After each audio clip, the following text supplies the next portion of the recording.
Hari pertama kejuaraan dunia catur rapid telah usai. 5 pekatur memimpin dengan 4,5 poin. Mereka adalah Magnus, Arjun, MVL, Artemiev, dan Gukes. Sementara itu, juara bertahan Voldar Murzin terseok-seok setelah kalah 3 kali dan sekarang hanya menempati peringkat 100 ke atas. Sayangnya, tidak ada pecatur Indonesia yang berpartisipasi di turnamen ini.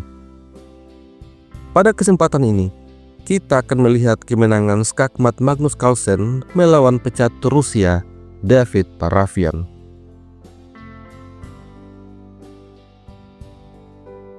Pada game ini, David Parafian memulai permainan dengan E4. Magnus Carlsen memilih pertahanan Sisilia. Setelah kuda F3, kuda C6, lalu Parafian memilih pengimbangan kuda C3 terlebih dahulu. Magnus mendorong E6, kemudian terjadilah dobrakan pion D4. Pion makan pion, kuda makan pion. Magnus memilih menempatkan menterinya di petak C7. Setelah itu, gajah E2. Putih bersiap untuk rokade. Di posisi ini, Magnus Carlsen memilih menyimbangkan kuda ke petak F6. Hal ini rupanya memancing putih untuk menyerang menteri. Lalu Magnus tarik mundur menteri ke petak B8. Selanjutnya, Parafian dengan agresif mendorong pion F4. Persiapan untuk mendorong E5. Tentu saja, Magnus Carlsen menghentikan hal ini. Dia mendorong D6.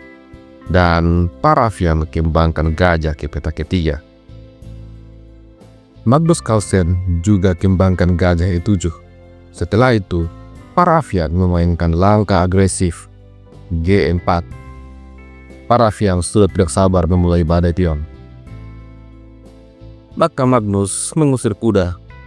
Kemudian kuda mundur dan kuda makan kuda.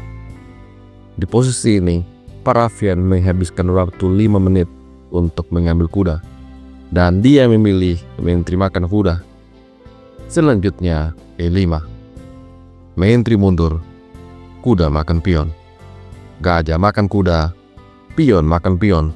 Setelah gajah makan gajah, pion makan gajah. Menteri putih terancam, dan gajah putih juga siap untuk dimakan. Di posisi ini, David Parafian tidak menyelamatkan menterinya.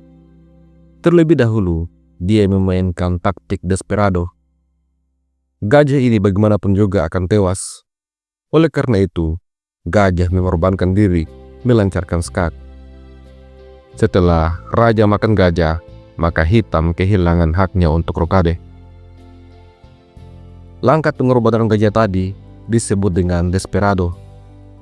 Langkah yang membuat perwira tidak mati secara sia-sia. Selanjutnya, David Parafian tentu saja mengambil pion. Dan di posisi ini, Magnus Carlsen memainkan langkah sisipan. Dalam bahasa Inggris, langkah ini disebut dengan in-between move.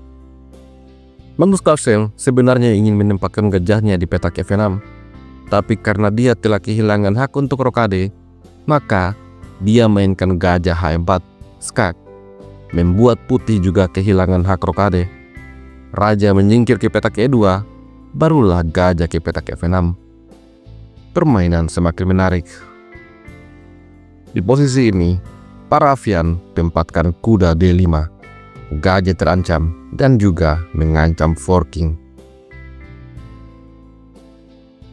Merespon ancaman ini, Magnus Carlsen memilih benteng E8, membiarkan kuda makan gajah ataupun forking.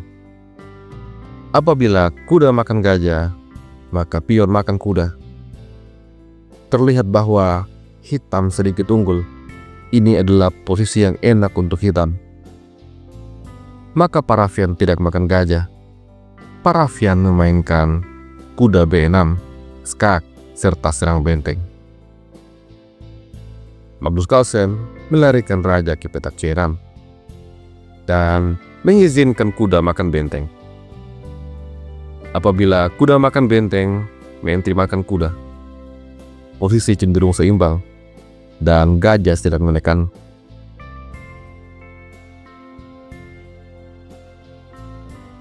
Rupanya, Parafian tidak ingin hal ini terjadi. Dia memilih mendorong pion C3 untuk memperkuat pion-pionnya. Selanjutnya, Magnus Carlsen memainkan taktik decoy. Gajah serang menteri. Dengan niat raja makan kuda. Parafian mengambil gajah. Setelah itu, raja makan kuda dan pion terancam. Di posisi ini, Parafian sempat melancarkan skak, lalu raja mundur ke petak C7. Selanjutnya, langkah terbaik untuk putih adalah mengambil pion. Namun Parafian memilih untuk menjaga pion senternya. Tentu saja, Magnus langsung mengamankan pionnya ke petak G6. Setelah itu, Parafian menekan pion dengan benteng. Benteng jaga pion, benteng F6, persiapan susun benteng. Magnus menempatkan menteri E8 untuk menyerang pion. Maka menteri menjaga pion sambil menekan pion D6. Di posisi ini, Magnus Carlsen melancarkan skak. Parafian menyerang balik menteri, kemudian Magnus menantang untuk bertukar menteri. Namun, Parafian menolak.